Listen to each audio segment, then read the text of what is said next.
Being sensitive to your time, we're going to wrap up pretty quickly here. I think you just heard those folks at the upper end of the income spectrum are going to be targeted at this point to pay for the law.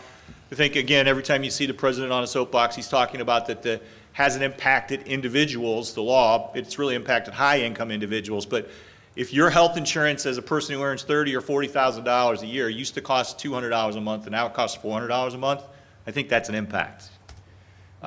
Additional taxes and fees, we're going to be seeing things like PCORI, we're going to see reinsurance fees. Most of those are borne at the employer level. There is an insurer fee that's being allowed the insurance companies because of that anti-selection process that we talked about earlier, more sick people joining the rolls of the health insured. The insurance companies are allowed to apply for and be reimbursed from a reinsurance fund that employers are paying for. The manufacturers of drugs and medical devices are also being targeted, so they're going to be paying additional taxes. Where are those taxes going to be borne? Well, if they're putting a hip implant and they had to add $200 more onto that hip implant for taxes, where do you think they're going to get that $200? They're going to get it from you when you get that hip implant implanted into your body. What I really want you to just understand is that we do have a very, very complex ecosystem in terms of the Affordable Care Act and who is impacted. I don't know if any of you have physicians or hospital administrators in your families. They have a lot of consternation about this. The Cleveland Clinic alone is projecting $1 billion of reduced reimbursements, $1 billion of reduced reimbursements over the next 4 years due to the Affordable Care Act. So again, providers are very, very concerned about this. Last quick talk. Many of us in the room are heading towards Medicare at some point in our future. Obviously, the date at which we qualify is going to be subject to change depending on what they do with Medicare. But there's a ton of impact on Medicare and ACA. As I talked about earlier, many of us who are getting our health insurance today paid for by our employers are going to end up in Medicare sooner as opposed to later. We have this massive bubble in our society called the baby boomers. I'm just on the very tail end of that, not quite a baby boomer, I'm a kind of tweener, but many of us in the room are baby boomers. What we see here with Medicare, and we wonder if Medicare is sustainable because of the amount of increased expenditures. From 2006 to 2012, Medicare's expenditures went up $170 billion. The projection for 2020 is that Medicare expenditures will exceed $1 trillion. Right now, $574 billion. Because of those baby boomers. So again, how is Medicare paid for? We just heard from how is Medicare paid for. It's a tax. There's going to be massive increases in tax to maintain the viability of Medicare. How are insurers? Again, we talked about this. There's 32 million insured Americans with an individual mandate, so we're expecting a large number of those people are going to enter into the, there are loss ratio mandates for the insurance companies now, something called MLR. The insurance companies actually have to spend a certain amount of the money that they take in on actual care delivery as opposed to administrative costs and profits.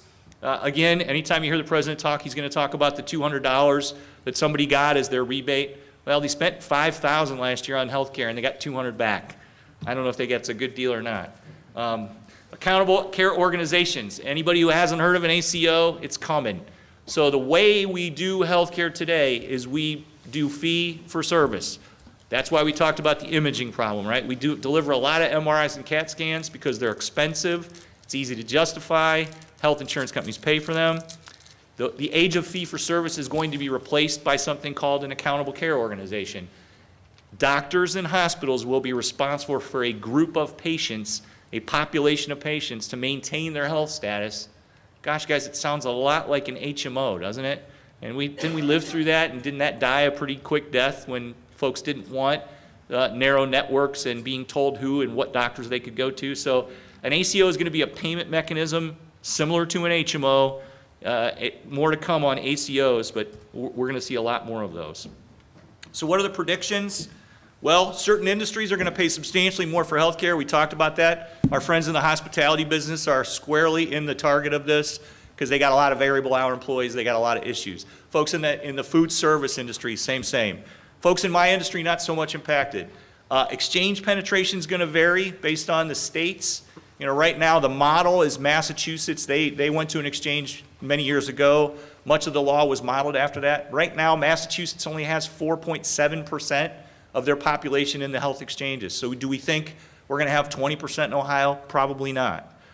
There are going to be new partners, new consolidation.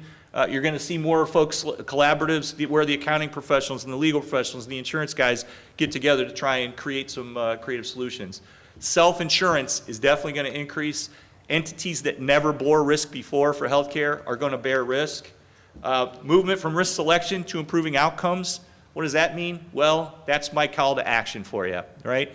About 80% of what we spend in America today, 80%, is spent on preventable or manageable health issues. Cardiovascular disease, diabetes, obesity. All of us have a responsibility in this room to minimize that, not just for ourselves, but for our employees. And it really isn't that hard to modify your health in just some really minor ways, and that spend will change a lot. So my call to action for you as employers, create programs where your employees can improve and maintain their health. As individuals, do the best job you can to maintain and improve your health. There's only a certain amount of resources that we have in our country to deliver health care to Americans, and if one or more of us absorb too many of those resources, there's not going to be enough to go around. We are looking at physician shortages. We're looking at hospitals consolidating and closing. We're looking at healthcare in America that's going to change pretty radically over the next 15 years. So I would call each of you to do your small little part to manage your health, take personal responsibility, because we are going to have new patient delivery models. We're going to be working inside of ACOs. Relationships between providers and employers are going to change. The insurance companies are going to be moved out of the way. I'm actually working with some healthcare providers today, hospital down in Summit County, that's going out and talking to the local CEO community, saying, hey, why don't we form a partnership and get Medical Mutual out from in between us, right? So there's going to be some very, very evolutionary and revolutionary things happening, and the model is going to be disruptive. So batten down the hatches.